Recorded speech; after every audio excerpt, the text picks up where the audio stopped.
Okay, so in a transportation problem, you have now determined which new cell you want to add to your current solution. The question, of course, then is how do you add that new cell into your solution?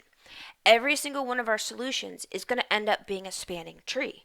So as soon as you add in one new edge and you already have a spanning tree, since it's a spanning tree, that means that new edge will automatically close a cycle. That's problematic because you still want a tree.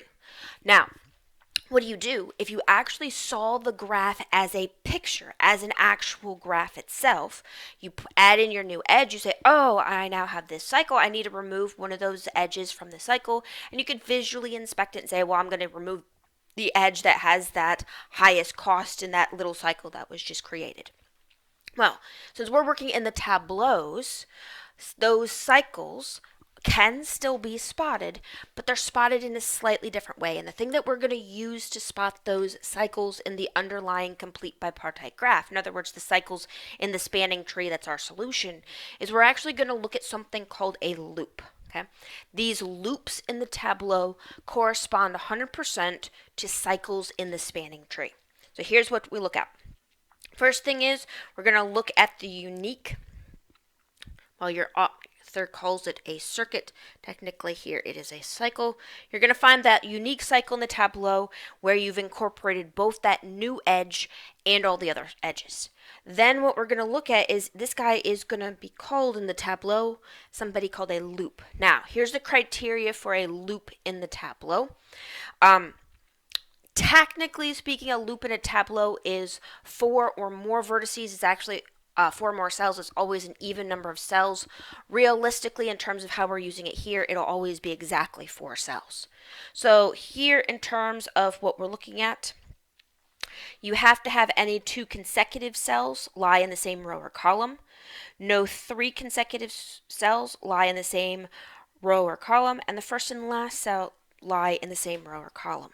Here's what that means in terms of your tableau. You have however many columns you have however many rows you have. If you have that cell in your loop, and these guys are always going to be on the cells that have values in them, so your basic variables. You then look on the same row, and the only other cells that are possible to be in this loop are ones that have values in it, so maybe it's going to be somebody like there. Notice I didn't actually write values or labels here in this example. Now, once you have these 2 guys here, you then go and take one of them and you find where you've got what? You find where you have a value that's already in your cell. And then here, it's always going to be unique, so you'll be able to find somebody over there. It's going to look basically like a little baby rectangle. Now, this is a unique loop, which means where do you start? You start with a cell you have to add into your solution that you already found from our previous step. And then you look either along the row or the column it's in. Sometimes it doesn't matter which you look at, but often it will. One of them will have exactly one cell filled in with a value. That'll now be cell number 2 that you use in your loop, and then you keep going from there, and as soon as you get the full complete loop, this is now corresponding to your cycle. Okay. Now, how do you tell which of these cells to throw out of the loop? Well, here's what you do. Once you have the loop, we're going to adjust the flow or the amount of goods we're going to ship along each of these edges in a certain way. We're going to count up and determine that some of these cells are odd and some of them are even. It gets counted out from your newly added in cell. It's always from the cell that's tagged as the first cell in the loop. Some of those cells are odd and some are even, again counting out from the first one. And we're going to add either the value theta or subtract the value of theta from each one of those cells. Okay. Oh, I should have just pushed that up a little earlier. That theta value is where you only take your odd cells, the cells tagged as odd, and you take the minimum value across all of those cells. This is the amount you just adjust. Why do you only look at the odd cells? Because the odd cells are the ones we're going to decrease the value in their cell. So these are the ones that when you grab the minimum value of the odd cell, that smallest value is the guy that you're going to kick out. That's the cell you're going to remove from the solution. Note you do take the minimum value here so we don't end up with negative numbers in each cell. Negative numbers in each cell would correspond to like returns, and we're not dealing with that in these problems. Okay, so let's go ahead and apply this to our specific example that we have been working on. So this is the tableau that we had previously. It's the initial tableau that we had set up because we haven't iterated through this question yet. We also that marked cell down there with that orange star. That guy was the one that we previously found was our pivot. That's the new edge that we want to calculate. So first thing we do is we would find a loop. So we're definitely going to use this cell 3, 1 right there. We then look in the rows and the columns, and one of the rows or the columns is going to have exactly one filled in cell. Well, if you look in the column, we have 2 filled in cells, so we're not going to go there. If we look in the row, we have exactly 1 filled in cell. So we're going to use this guy. I'll go ahead and put a line here. Then we look at the column on the new one. We can also look in the column in the old one, but we already checked him. Look in the column in the new one and notice there is exactly 1 other filled in cell. So we'll go ahead and grab that guy also in our loop.